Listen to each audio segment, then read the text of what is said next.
Buongiorno cari amici, ben ritrovati in questo spazio in mia compagnia. Vediamo oggi cosa riserva il destino ai nati del 18 gennaio, ma prima di addentrarci in questo approfondimento, vi invito, se ancora non l'avete fatto, a iscrivervi al canale del Marietto Veneziano e se ancora non l'avete fatto, di iscrivervi anche al mio canale. Ve ne siamo sempre molto grati. Dunque questi nati hanno alle spalle come dominatore del mese della loro nascita Saturno nella costellazione di Acquario. Questo conferisce a questi nati grande agilità mentale e la capacità, insomma, di progettare e dedicarsi a cose ad ampio respiro.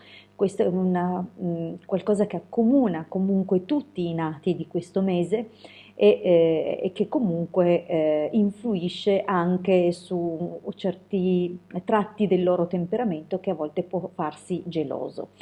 Ma la costellazione che per prima viene attraversata dalla Luna in questo giorno è la costellazione Ariete, che rende questi nati molto intraprendenti, pieni di iniziative, ma anche molto capaci in tutto ciò che fanno.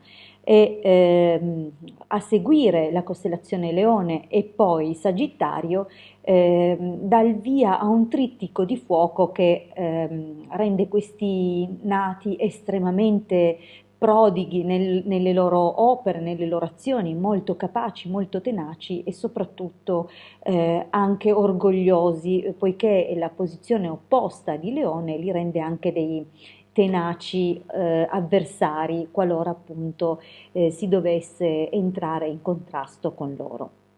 Hanno infatti tutta la spinta marziana che proviene loro attraverso la costellazione Ariete, più l'orgoglio della costellazione Leone, pertanto è bene averli amici piuttosto che avversari.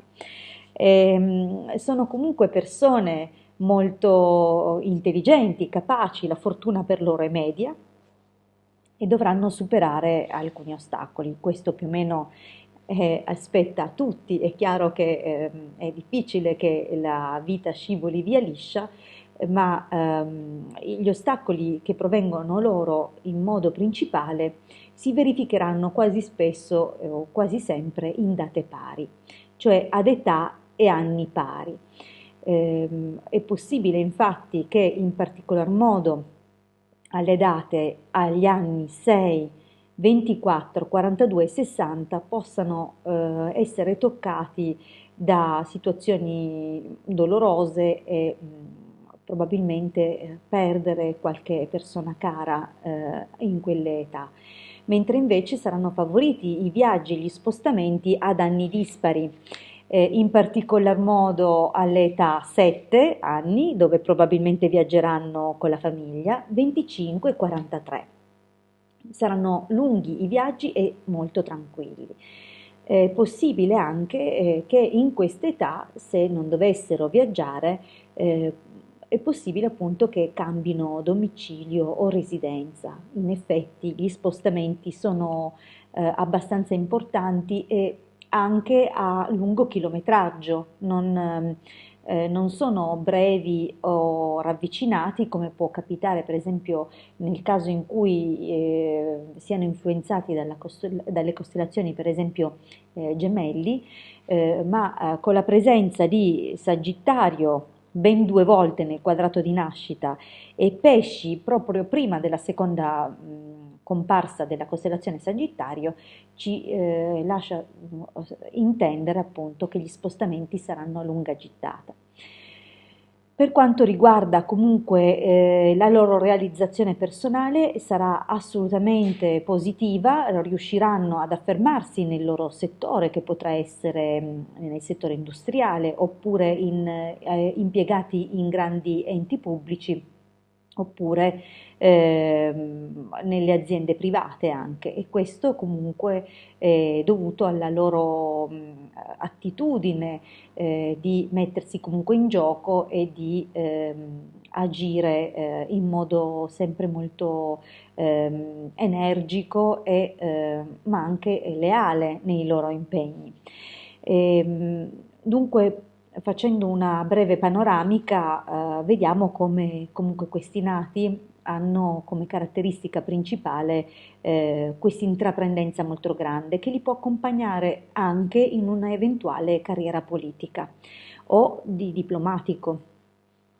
Forse questo unirebbe anche la grande predisposizione che hanno verso i lunghi viaggi e le trasferte. Bene, io penso di aver detto più o meno le cose più importanti. Posso accennare con la presenza del doppio fluido di Sagittario e la chiusura della costellazione Capricorno che questi nati potrebbero avere una predisposizione alle cadute con ripercussioni alle ginocchia, come anche una certa predisposizione al nervo sciatico o cioè alle infiammazioni, alle sciatalgie, diciamo così, o ai crampi alle gambe. Ecco, questo è un po' l'ambito in cui potrebbero risiedere alcune problematiche che appunto potrebbero affliggerli in qualche modo.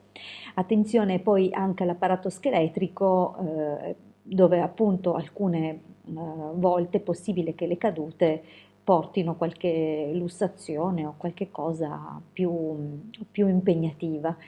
Bene, io vi ringrazio per avermi ascoltato fino qui e vi ricordo di iscrivervi al mio canale, se ancora non l'avete fatto, di iscrivervi al canale del Marietto Veneziano e vi rinnovo il nostro appuntamento per domani sempre alla stessa ora con i nati del 19 gennaio. Grazie per avermi ascoltato fino qui e vi auguro una buonissima giornata. A presto dalla vostra Hildegarda.